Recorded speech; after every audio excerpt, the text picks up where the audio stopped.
Môre, lekker goeiemôre vir jou. Ek vertrou regtig dat jy 'n lekker goeie nag se rus agter die rug het.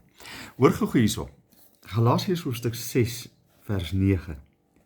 Laat ons dan nie moeg word om goed te doen nie, want as ons nie verslap nie, sal ons op die bestemde tyd ook die oes insamel.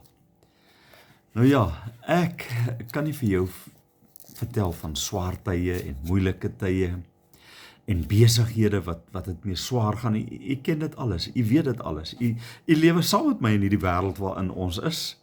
U weet presies hoe dit gaan. En soms is dit of die pas net eenvoudig al hoe steiler en raak en net meer van jou vra as wat jy regtig binne in jou het. Nou ja, kom ek bemoedig jou vanmôre met die woorde van Joe Osteen. Hy sê hy is op vakansie in Colorado en hy besluit om te gaan stap langs die kus af. En nie te lank nie, en hy besef maar, hy's moeg. En hier moet hy oor 'n rots klim en daar moet hy oor 'n rots klim. En hy sê uiteindelik vir homself, ja, as hy nou nog so 'n paar struikelblokke op hierdie pad is, gaan ek dit nooit maak nie. En 'n ou oomie kom verbygestap. Tekkies, TMP aan, lekker sonhoedjie op, lekker gemaklik. En hy kyk na hierdie jongman en hy besef onmiddellik, hierdie jongman is uitgeput, hy is moeg, hy's klaar, hy kan nie meer nie.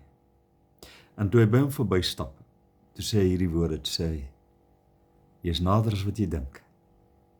Nou ek wil vanmôre vir jou sê, jy is nader as wat jy dink, om te bereik dit wat jy graag wil bereik. Dit wat God vir jou in gedagte het, dit waarna toe jy beweeg.